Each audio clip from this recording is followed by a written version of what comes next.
அப்போ அந்த உணர்வு பூர்வமாக அவங்க அதில் இருக்காங்க, அந்த லவ் என்ன நேசிப்பில் அதில் இருக்காங்க. அப்போ அதே மாதிரி இப்போ மெடிசின் ஆகுனா நாங்கள் மெடிசின் ஆகிட்டோம் என்ன என்ற அந்த உணர்வு எங்களுக்கு இருக்கணும். டாக்டர் ஆகிட்டோம், என்ன டாக்டர் ஆகிட்டோம், என்ன செய்கிறோம். அப்போ அதில் சொல்லப்பட்டது அந்த ஜப்பானிய வேர்டுன்னு சொன்னாங்க என்ன. அது இப்போ பார்த்தீங்கன்னா டயலாகுக்கு இருக்கு எதிர்காலம் இன்றி ஏன்னா ஃபுட் சிட்டிக்கு இருக்கு வீடு செல்லும் போது இப்போ விளங்குதானே.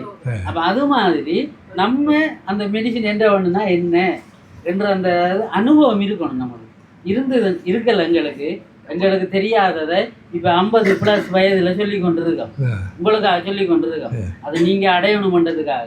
அப்போ முதலாவது ஸ்மார்ட்டான அந்த எண்ணம் அந்த ஆசை எங்களுக்கு இருக்கும், அது உணர்வில் இருக்கும். இந்த மெடிசின் ஆகுனா இப்படி ஆகிட்டோம். நான் இப்போ டாக்டர் தான் படிக்கிறாங்களுக்கு சொல்கிறோம் வேண்டி சொன்னால் அந்த அனுபவத்தை அந்த சந்தோஷத்தை அனுபவிக்கணும். நீங்கள் அனுபவிச்சா டீச்சர் சொன்ன மாதிரி அவ்வளவு வசதி வாய்ப்புகளும் உங்களை தேடி வரும். இப்போ நாங்கள் உள்ளே போயிட்டு வந்துட்டோம் இல்லை, சாப்பிட்டேன் என்ன எப்படி அனுபவம் எனக்கு இப்போ அதுதான் கரெக்ட். அப்போ உங்களோட இஷ்ட தெய்வம் அந்த அதுக்கேற்ற மாதிரி அந்த வசதி வாய்ப்புகளை ஏற்படும். அடுத்தது 3வது டைமிங் என்று சொல்கிறாங்க. இப்போ நான் உதாரணத்துக்கு சுவாமிஜிக்கு 24 மணித்தியாலமும் அதே சிந்தனை தான். நாங்கள் வந்தால் 11:30 சுவாமிஜி இங்கே வந்து சேரக்குள்ள 2ஆம் மாதம் 10ஆம் தேதி விடிய இந்த நடிச்சாமம் அண்டே அந்த ஆத்ம ஞானத்தை பற்றி தான் கேட்குறார். என்ன எப்படி இருக்கீங்க, நல்லா ஒரு கதை இல்லை. ஏனண்டா குறிப்பிட்ட காலத்துக்குள்ள இந்த ஆத்ம ஞானத்தை எத்தனை பேர் என்றான் அடைய வச்சு தான் பெற்ற இன்பம் அவங்களும் அடையணும், இந்த ஆசிரமத்தை கொண்டு போய் நடத்தணும் என்ற சிந்தனையில் தான் சுவாமிக்கு இருக்கார். அப்போ அதால் தான் இப்போ எங்களுக்கு எதிர்காலத்துக்கு ஆட்கள் தேவை, மாணவர்கள் இருந்தால் ஆட்கள் வரணும். அதுக்காக தான் நாங்கள் உங்கள்கிட்ட எல்லாத்தையும் இப்போ முன்வைக்கிறோம், உங்களை அதுக்கு தயார்படுத்துகிறோம், முன்னுக்கு வாங்கண்டெல்லாம் கூப்பிட்றோம். ஆகவே எங்களோட நோக்கம் நிறைவேறும். ஏனண்டா 24 மணித்தியாலமும் தெளிவானது உணர்வில் இருக்குது, அந்த நேரமும் இருக்குது. ஏன்னா அந்த நேரம் முழுக்க அதே சிந்தனையாக இருக்குது. அடுத்தது அந்த 3:40 என்ற நேரத்தையும் மறக்க வேணும். தேங்க்யூ. உங்களுக்கு பிள்ளைகள் நீங்கள் இந்த சுவாமிஜியில இந்த வழிகாட்டுதல் கிடைச்சது உங்களுக்கு ஒரு கோல்டன் ஆப்பர்ச்சுனிட்டி தான் நான் சொல்லுவேன். மகேஸ்வரத்தை சொன்ன மாதிரி படிக்கிற நேரம் நானும் ஒரு கட்டிக்கார பிள்ளை என்ற வகையில் அப்படி கொஞ்சம் படிக்கணும். ஆனால் நாங்களுக்கு இந்த இலக்க தீர்மானிக்கிற ஒரு வழிகாட்டுதல் இருக்கே இல்லை. உண்மையாகவோ எல்லாம் நல்லது சார். நானும் வந்து 1.5 வருஷம் சயின்ஸ் படிச்சுட்டு 1 வருஷம் ஆர்ட்ஸ் படிச்சுட்டேன். அப்போ பெட்டிகுலோவில் நான் போனேன். நான் என்ன பெரிய சொல்கிறேன்ல, பெட்டிகுலோவுக்கு சிசிலியா கான்வென்ட் பெரிய ஸ்கூல் தான். அங்கே போய் படிக்கிற நேரம் எனக்கு கிடைச்சது வந்து கடைசி வரிசையில் கடைசி சீட். ஏன்னா நான் அங்கே புதாள், இங்கே கிராமத்தில் திருக்கோயில் கிராமத்துலேருந்து நான் அங்கே போனேன். அது பெரிய லீடிங் ஸ்கூல். அப்போ இங்கே வந்து நான் எப்போவும் பாப்புல முதலாம் பிள்ளையாக தான் இருப்பேன். முதலாம் பிள்ளை தான், நான் 1 to 7 வரைக்கும் நான் முதலாம் பிள்ளை. அப்போ அங்கே போனால் என்ன ஒருவருக்கும் தெரியாது. சயின்ஸில் இவடையில விட்டுட்டோம், ஆர்ட்ஸுக்கு மாறி இருக்கக்குள்ள கொஞ்சம் சரியான ஒரு இது இல்லை. ஆனால் அந்த இடத்துல அந்த உள்ளுணர்வு சொல்லிச்சுது, நம்ம இந்த எடுத்ததை பெஸ்ட்டாக வரணும். அது மட்டும் ஒரு நான் என்னது தீர்மானிச்சு கொண்டேன். அப்போ கடைசா இருக்கிற நேரம் இப்போ பெருசாக அங்கே இருக்கிற பிள்ளைகள் கொஞ்சம் டவுன் ஸ்கூல் பிள்ளைகள் பெருசாக கதைக்க மாட்டாங்க. நான் கிராமத்துலேருந்து ஒரு இங்கிலீஷ் செய்ய மாட்டோம்னா நான் கொஞ்சம் இங்கிலீஷ் செய்வேன். அப்போ அங்கே போயிருந்து முதலாம் தவணை வரைக்கும் நான் ஒருவருடையும் கதைக்கல. இந்த இலக்கு வந்து நான் அந்த இதில் பெஸ்ட்டாக வரணுமெண்டு. அப்போ தவணை எக்ஸாம் பேப்பர் நான் எழுதிட்டு வீட்டை வந்துட்டேன். என்னென்ன ஒரு பிரச்சனைனா கடைசா தான் இண்டெக்ஸ் நம்பர் போடுவேன். அது ஒரு சின்னல இருந்து ஒரு பிரச்சனை ஒன்று சவால் ஒன்று இருக்கிறது. அங்கே வந்துட்டு நான் போனேன்னா நான் எனக்கு எல்லா பரீட்சையிலையும் எனக்கு தான் கூடுதலான மார்க்ஸ். நான் வரும் வரைக்கும் என்னுடைய மார்க்ஸ் தான் கூடுதலாக இருந்தது. அந்த பெட்டிகுலோ ஸ்கூலில் என்னதான் பெஸ்ட் ரிசல்ட்டாக இருந்தது. ஏன்னா நான் இலக்க நானாக தீர்மானிக்கலாம். அப்போ எங்களுக்கு அந்த வழிகாட்டுதல் இருக்கையில் அவ இந்த சந்தர்ப்பம் சுவாமிஜி வந்து இந்த தாரை இது வந்து எங்களுக்கு கிடைக்க இல்லை. இன்னைக்கு நாங்கள் ஒரு அதிபராக இருந்தாலும் எங்களோட இலக்குகளை இடையில நாங்கள் அதை தவற விட்டுருக்கிறோம். ஆனால் புற எடுத்துக்கொண்ட இலக்குகளை வெற்றி கண்டிருக்கிறோம். ஆகவே இந்த சந்தர்ப்பங்களை நீங்கள் பயன்படுத்தி கொள்ளுங்க. பெரிய நல்ல விஷயம். இப்படி வா உண்மையிலே ஒரு விஷயத்தை மட்டும் சொல்லி போட்டு நான் வாங்க. வாழ்க்கையில வந்து நிறைய தோல்விகளை சந்திச்சு அந்த தோல்விகள்ல அடிபட்டு கீழே விழுந்து மீண்டும் மீண்டும் முயற்சி செய்து இந்த இடத்துக்கு நான் வந்திருக்கேன். ஆகவே இந்த பிரபஞ்சத்துல நம்ம என்ன எதிர்பார்த்தாலும் நிச்சயமாக நடக்கும் என்பது எந்த வாழ்க்கையிலே நான் கண்டுகொண்ட ஒரு விடை. ஆகவே மாணவர்களாகிய உங்களை நாங்கள் இன்றைக்கு இங்க அழைச்சி வந்ததுல காரணம் உள்ளுணர்வு, மன ஒருமைப்பாடு, தைரியம். இங்க சொல்லப்பட்ட விடயங்கள்ல பெரியோர்களை மதிக்கணும், பெரியோர்களால கூறப்படுகின்ற விடயங்கள் அனைத்தையும் நம்ம கருத்தில் கொண்டு நம்மள்ட்ட இருக்கிற இந்த சின்ன சின்ன விஷயங்கள், குறைபாடுகள் அப்படியானதுகள் எல்லாத்தையும் விடுத்து நம்மளோட மனசுல நல்ல எண்ணங்களை உருவாக்கி கொண்டு எதிர்காலங்கள்ல நம்ம வெற்றி அடைகிறதுக்காக நம்மளுக்கு என்னென்ன சந்தர்ப்பங்கள் வாய்ப்புகள் அமையுதோ அது எல்லாவற்றையும் பயன்படுத்தி பெரியவர்களோட ஆசீர்வாதங்களோட நம்ம வாழ்க்கையில முன்னுக்கு வரணும். இங்க நாங்க வந்ததுல மிகப்பெரிய சந்தோஷம். ஏன்னா நான் முதலாவது தடவை தபோவனத்துக்கு வந்திருக்கிறேன். ஆகவே எதிர்காலத்துல எங்களோட பிள்ளைகள், எங்களோட பெற்றோர்கள் எல்லார்டையும் நான் வினயமாக கேட்டுக்கொள்வேன்.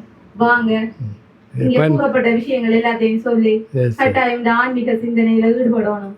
இப்படித்தான் நடக்குது ஒவ்வொரு மாத ஞாயிற்றுக்கிழமைன்னு சொல்லி என்னால முடிஞ்ச இது ஆன்மீகம் நான் ஒத்துக்கொள்ள மாட்டேன். வெட்டி ஆன்மீக பயிற்சி ஓகே ஓகே ஓகே அதை சொன்னீங்க நம்மளுக்கு வரமாட்டோம். அதனுடைய வாழ்க்கையில வெற்றி அப்படி தமிழ் சொல்லுங்க.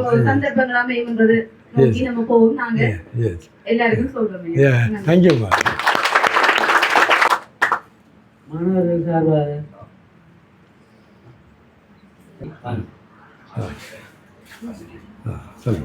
சொல்லுங்க.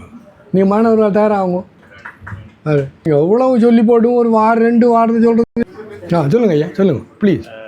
கடவுளின் கருணை இந்த நாள் எனக்கு அமைஞ்சது. அதற்காக நான் சுவாமிஜி அவர்களுக்கு எனது முதல் நன்றியை தெரிவித்துக் கொள்கிறேன். அதோட இந்த சந்தர்ப்பத்தை ஏற்படுத்தி கொடுத்த எனது நண்பன் சுவாமிஜி முதல் சொன்ன மாதிரி சில நல்ல நண்பர்கள். சிங்களத்துல இந்த கல்யாண மித்ரோ அப்படின்னு சொல்லுவாங்க. கல்யாண மித்ரயாமன் அவர் வந்து என்ற ஒரு நல்ல நண்பர். So excited. எனக்கு கொஞ்சம் தமிழ் உச்சரிப்புள்ள பிள்ளைகள் வரும், அது பொறுத்தரணும். ஏன்னா நான் அதிகமா இந்த பிரதேசத்துல வாழ்ற ஆக்களோட பேர் செய்யற மொழி சிங்கள மொழினால எனக்கு அந்த கல்ச்சர் அதோட தான் கூடுதலா அட்டாச். அந்த அளவுல நான் இந்த நாள் எனக்கு அது ஒரு பெரிய கிட்டத்தட்ட ஒரு 10 லட்சம் கொடுத்தாலும் இந்த மாதிரி ஒரு சந்தர்ப்பம் கிடைக்காது. நான் ஃபீல் பண்றேன். பிகாஸ் நான் பெண்ணுக்கு இருந்த நேரம் ஒவ்வொரு சந்தர்ப்பத்திலையும் சுவாமிஜி சொல்ற நேரம், அடே நான் படிக்கிற காலத்துல எங்களுக்கு இந்த மாதிரி ஒரு சந்தர்ப்பம், எங்களுக்கு ஒரு இந்த வழிகாட்டல் கிடைச்சிருந்தால் எங்க வாழ்க்கை எப்படி இருந்திருக்கும் அப்படின்ற ஒரு ஃபீல், வேதனை இன்னும் நாங்க சாதிச்சிருப்போமே அப்படின்னு. அதே மாதிரி இப்ப உங்களுக்கு பொதுவா எங்கட ஏரியாவில் உள்ள அனுபவம் குறைவா இருக்கலாம், அதனால அதையும் நான் சொல்ல நினைக்கிறேன். அங்க இருக்கிற லீடிங் ஸ்கூல்ஸ் எல்லாம், லீடிங் ஸ்கூல்ஸ்ன்னு சொல்றது இப்ப சிசிலியான்னு சொன்னாங்க இல்லையா, அந்த மாதிரி இருக்கிற பெரிய ஸ்கூல்ஸ்ல எல்லாம் மோட்டிவேஷனல் ஸ்பீக்கர்ஸ்னு சொல்லி ஒரு டீம் இருக்கிறாங்க. அவங்க ஒரு அவர் பேசுறதுக்கு 30,000 35,000 சார்ஜ் பண்ணுவாங்க. இதே விஷயத்தை தான் அவங்க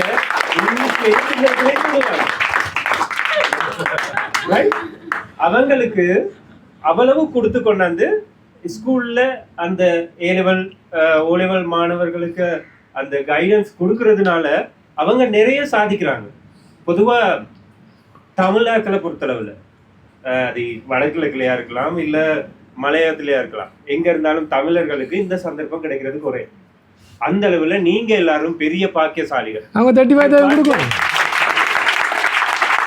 அந்த ப்ரீசியஸ், அதாவது என்னது விலை மதிப்பற்ற ஒரு சந்தர்ப்பத்தை கடவுள் உங்களுக்கு சுவாமிஜியோட வழங்கி இருக்கிறாரு.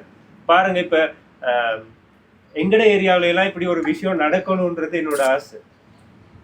அங்கேயும் கிராமப்புற பாடசாலைகள்ல சில மோட்டிவேஷனல் ஸ்பீச். என் ஃப்ரெண்ட் ஒருத்தர் இருக்கிறாரு, இந்த மாதிரி ட்ரெயினர் ஒருத்தர், லீடர்ஷிப் ட்ரெயினர். அவர் அவங்களோட சில ஸ்கூல்ஸில் போயிட்டு ப்ரிஃபெக்ட்ஸுக்கு அந்த ஸ்காலர்ஷிப் செய்கிறாக்களுக்கு அவங்களுக்கு அந்த ட்ரைனிங் செய்கிறாங்க. அதனால அவங்களோட அச்சீவ்மெண்ட்ஸ் கூட எங்களோட பிள்ளைகளுக்கு அப்படி. நாங்கள் அப்படி ஒரு சந்தர்ப்பத்தில் ஒரு போட்டி போட்டு தான் நாங்கள் எங்கே போகணும், யூனிவர்சிட்டிக்கு போகணும், இல்லை உயர்தரம் படிக்க போகணும். அப்போ இதை நல்லா விளங்கிக்கிறங்க. இந்த சந்தர்ப்பத்தில் படிப்பிக்கப்பட்ட ஒவ்வொரு சொல்லும் உங்களுடைய எதிர்காலத்தை செதுக்கிறதுக்கான என்னது செதுக்கப்பட்ட அடையாளங்கள். இதுகளை நல்ல மண்ணில் ஏற்றி கொள்ளுங்க. ரைட். எந்த எக்ஸ்பீரியன்ஸ்ல சொல்றதுன்னா மகேஸ்வரன் சொல்லுவாரு, நான் சரியான ஸ்போர்ட்டிவ். எனக்கு காலேஜுக்கு வர நேரம் சரியா தமிழ் உச்சரிப்பு தெரியும், அதனால நிறைய நான் அனுபவிச்சிருக்கிறேன். காலேஜில் டீச்சராக இருக்கிற நேரம் கூட சின்ன பிள்ளை மாதிரி தான் எனக்கு கிரிக்கெட் விளையாடணும். காலையில் எழும்பி நான் காலையில் 5 மணிக்கு எழும்பி யார் என்ன செய்கிறாங்களோ இல்லையோ நான் கிரவுண்டுக்கு வந்து அந்த மாதிரி எல்லாம் சில விஷயங்களை நாங்கள் எங்களுக்காக உருவாக்கிக்கிட்டது தானே. அப்போ நாங்கள் அந்த அளவுக்கு எஃபர்ட் அந்த விஷயங்களை எங்களோட கல்வியிலையும் செலுத்தியிருந்தா எங்களுக்கு இன்னும் நிறைய தூரம் போயிருக்கலான்ற ஒரு ஃபீல் இருக்கு. இந்த சந்தர்ப்பத்தை எங்களுக்கு தந்த சுவாமிஜிக்கு நன்றி சொல்றேன். அதோட நான் உங்கள்கிட்ட திரும்பியும் கேட்கிறேன், உங்களுக்கு இந்த கிடைச்சிருக்கிற சந்தர்ப்பம் வந்து இந்த ஒரு நாள் உங்க வாழ்க்கையே மாற்றி அமைக்கக்கூடிய நாள். It's going to be a huge transformation of your life. So நல்லா உள்வாங்கிக் கொள்ளுங்க. நாங்க யார எங்கள்கிட்ட ஒரு பழக்கம் இருக்கு என்னன்னா, நாங்க யார் எது சொன்னாலும் சிரிப்போம். அதுல வெளிவருக்கான்னு யோசிக்கிறதுக்கு முதல் எங்களுக்கு அவங்கள கிண்டல் பண்ண தோணும் இந்த டீனேஜ்ல. ரைட். அதை நீங்க கிண்டல் பண்ணினாலும் பிறகு யோசிச்சு பாருங்க. யோசிச்சு பார்த்து உங்களோட லைஃபை சக்சஸ்ஃபுல்லா மாத்திக்கிறீங்க. நான் எதிர்பார்க்கும் சுவாமிஜியோடாக இந்த மாதிரி ஒரு சந்தர்ப்பம் ஏற்படுத்தி கொடுக்கறதுக்கு 30,000 கடவுள் ஆசீர்வதிக்கணும். சரியா? அதுக்கான முயற்சிகளை நான் மேற்கொள்வேன் அப்படின்னு எனக்கு இதுல இருந்ததுல சரியான எந்த பிள்ளைகள் 2 பேர் இருக்கிறாங்க. ஒருத்தர் A-level செஞ்சுட்டு இருக்கிறாரு, இன்னொருத்தர் grade 8. அவங்களையும் அடுத்த முறை கட்டாயம் நான் இந்த வைஃபையும் கூட்டிட்டு வருவேன். 26ஆம் தேதி கிடைக்கணும்னு நான் நினைக்கிறேன். இதுல பெற்றுக்கொள்ற ஒவ்வொரு அறிவும் எங்கட எதிர்கால சந்ததிக்கு எப்படி போய் சேரும்னு தான் நினைக்கிறேன். எங்கட எதிர்கால சந்ததியை நோக்கி இந்த நேசக்கரம் நீட்டுற இந்த சந்தர்ப்பம் இன்னும் நிறைய பேருக்கு போய் சேரணும். உங்களூடாக உங்கள் சகோதரர்களுக்கு போய் சேரணும். இதை எல்லாம் வல்ல இறைவனோட அருள் இந்த காலத்துல எங்களுக்கு கிடைக்குது. இந்த அருளை நாங்க அடையணும். இதுல பூரண பலன் எல்லாருக்கும் கிட்டணும். அப்படி இந்த சந்தர்ப்பத்தை வழங்கி எல்லாருக்கும் நன்றி.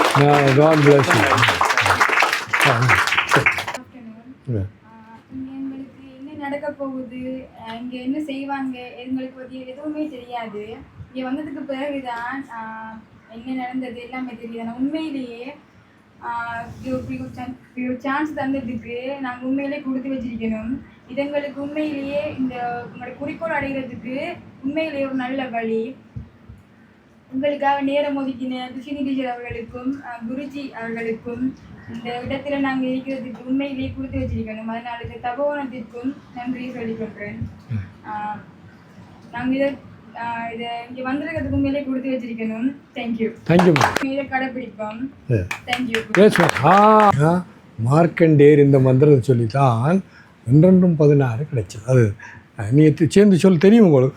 ஓம் திரையம்பகம் யதாமஹே சுகந்தின் புஷ்டிவர்தனம் உர்வாருக்கமிவ வந்தனம் மிருத்யோர்முக்ஷீயமாமுதா. ஓம் திரையம்பகம் யதாமஹே சுகந்தின் புஷ்டிவர்தனம் உர்வாருக்கமிவ வந்தனம் மிருத்யோர்முக்ஷீயமாமுதா. ஓம் திரையம்பகம் யதாமஹே சுகந்தின் புஷ்டிவர்தனம் உர்வாருக்கமிவ வந்தனம் மிருத்யோர்முக்ஷீயமாமுதா. ஓம் திரையம்பகம் யதாமஹே சுகந்தம் புஷ்டிவர்தனம் பூர்ணமாவுக்கள் நிரந்தன வான்மிகில் வளாது பெய்க மலிவளம் சுரக்க மன்னன் கோன்முறை அரசு செய்க குறைவிலாதுயிர்கள் வாழ்க நான்மறை அறங்களோங்க நல்ல தவம் வேள்வி மல்க மேன்மைகொள் சைவ நீதி நம பார்வதி பதே. இன்பமே சூழ்க இன்பமே சூழ்க இன்பமே சூழ்க. ஹரி ஓம் சத் சிவார்ப்பணம்.